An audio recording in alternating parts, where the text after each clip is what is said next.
Chapter 2 At Granny Annie's Dwelling. Summer 1980.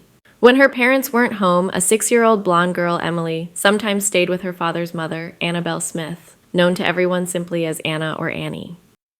Grandma Anna's house was small but tidy, a place where everything had its designated spot.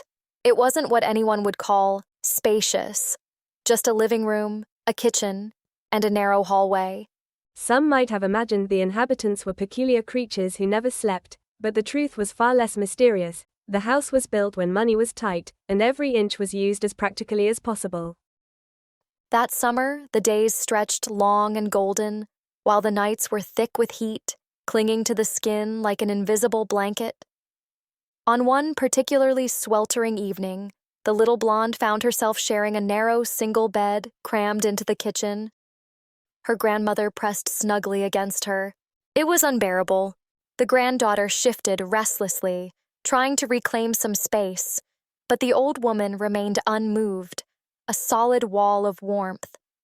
With no other choice, the child nudged her gently.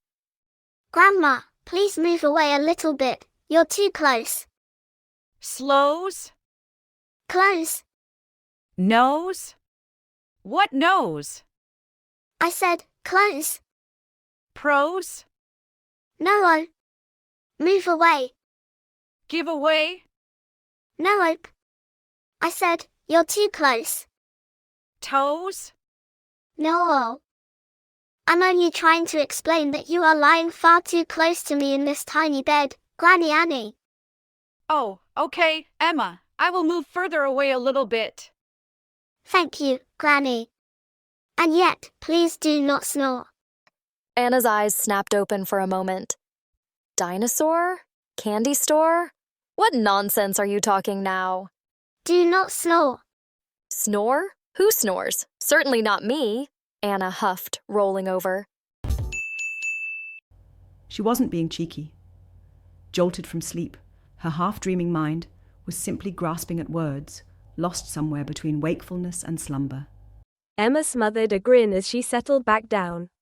She lay awake for a while, letting her mind drift. Emma loved to dream.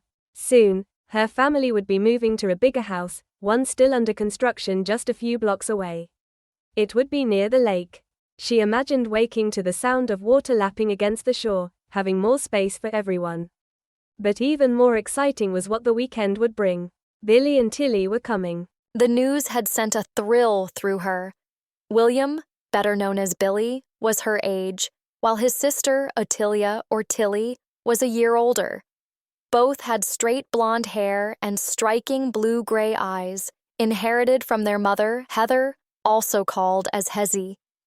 Emily, with her wavy locks and green eyes, took after Cliff. Families were strange that way, an endless mix of features passed down through generations, shuffled and rearranged like pieces of a puzzle. The Pfeiffers visited Anna's house often, sometimes even more than Emma did. When they stayed overnight, sleeping arrangements became a makeshift adventure. Mattresses spread on the floor, armchairs unfolded into beds, the living room sofa transformed into prime real estate. But none of it mattered. Because when the three of them were together, it was a celebration. They were the kind of cousins who were more like best friends. Billy and Emily, especially, were inseparable. They were the ones who came up with the ideas, the ones who mapped out grand adventures in their heads and tried to bring them to life. Their plans were ambitious, sometimes bordering on the impossible. One week, they were building secret forts.